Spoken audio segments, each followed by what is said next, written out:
क्या आप जानते हैं गोला बारूदी शस्त्र और तोप मुसलमान ही भारत लेकर आए थे। बाबर के आने से पहले भारत में गोला बारूदी हथियार कभी भी इस्तेमाल नहीं हुए थे। अगर मुसलमान भारत नहीं आते तो ये देश टेक्नोलॉजी में काफ़ी पीछे रह जाता।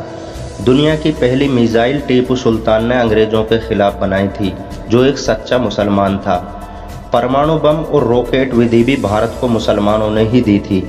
मुसलमानों के बगैर दिल्ली और आगरा जैसे शहरों की खूबसूरती आपको देखने को नहीं मिलती। मुसलमानों ने ही दिल्ली को सबसे पहले अपनी राजधानी बनाया था।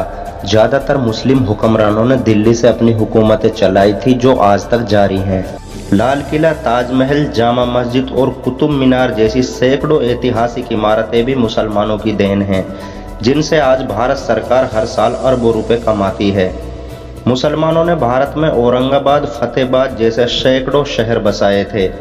आपको ये जानकर शायद हैरानी हो कि अगर मुसलमान भारत न आते तो आप कीमा, रोस्टेड कबाब और बिरयानी जैसे लजीज खानों से भी वंचित रह जाते।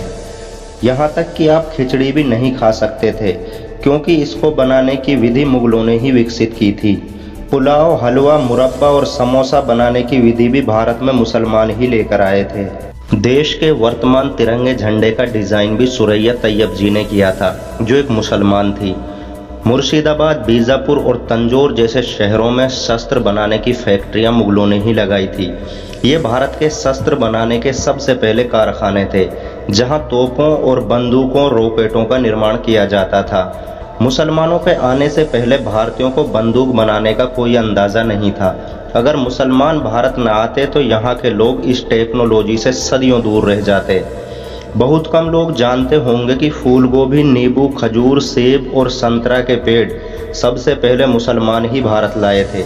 मुसलमानों ने ही सबसे पहले इनकी खेती प्रारंभ की, जो बाद में भारत की मुख्य फसलें बन गई। मुसलमानों के बिना भारत चाय और कॉफ़ी से भी वंचित रह जाता, क्योंकि इनकी खोज भी खालिद ने की थी, जो एक तुर्क मुसलमान था। जब तुर्क मुसलमान भारत आए तो अपने साथ चाय की विधि भी लाए थे। साबुन का आविष्कार भी सबसे पहले मुसलमानों ने ही किया था। जब तुर्की के मुसलमान भारत आए तो साबुन बनाने की विधि अपने साथ लाए थे। उससे पहले यहाँ के लोग रेत का इस्तेमाल करते थे। दुनिया के 7 अजूबों में ताजमहल भी आता है, जिसको शाहजहां ने बनवाया था, जिसे देखने के लिए पूरी दुनिया के लोग आते हैं। अगर मुसलमान भारत न आते तो ये देश अंतर्राष्ट्रीय पहचान से वंचित रह जाता। मुसलमानों की हुकूमत में भारत सोने की चिड़िया कहलाता था। मुसलमानों के बगैर भारत को परमाणु संपन्न देश बनने में कई दशक लग जाते, क्योंकि भारत को परमाणु बनाने वाला डॉक्टर APJ अब्दुल कलाम भी एक मुसलमान था। मुसलमानों के आने से पहले भारत सैकड़ों रियासतों में बटा हुआ था। मुसलमानों ने ही आकर अखंड भारत का निर्माण किया था। आपको ये जानकर शायद हैरानी हो कि इंकलाब जिंदाबाद का नारा सबसे पहले एक मुसलमान हसरत मोहानी ने लगाया था।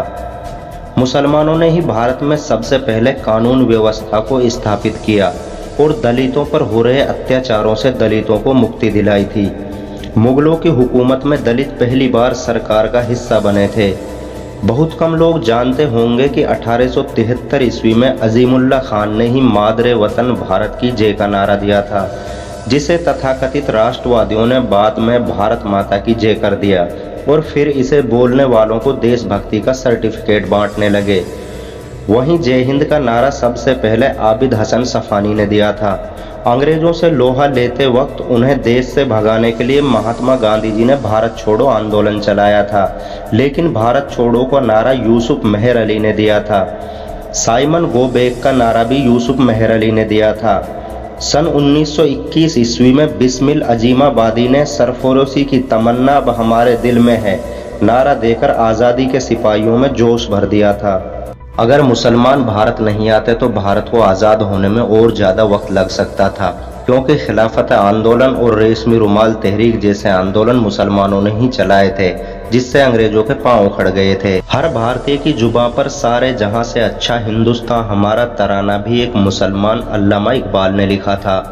विदेशों से पैसा भेजने के मामले में भारत के मुसलमान पहले नंबर पर हैं, जिससे भारत की GDP को फायदा होता है। भारत की फौज में मुसलमानों की बहुत बड़ी भूमिका रही है।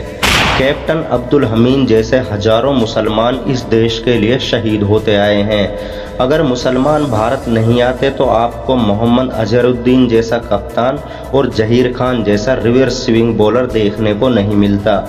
मुसलमानों के बगैर भारत यूसुफ पठान और इरफान पठान जैसे ऑलराउंडरों से वंचित रह जाता, जिन्होंने 2007 टी20 वर्ल्ड कप जीतने में अहम भूमिका निभाई थी। सानिया मिर्जा और जाफर इकबाल जैसे सैकड़ों खिलाड़ियों ने भारत का नाम रोशन किया है। मुसलमानों के बगैर बॉलीवुड की चमक भी फीकी रह जाती, क्योंकि तीनों खानों की फिल्में बॉक्स ऑफिस पर हमेशा धमाल मचाती आई हैं।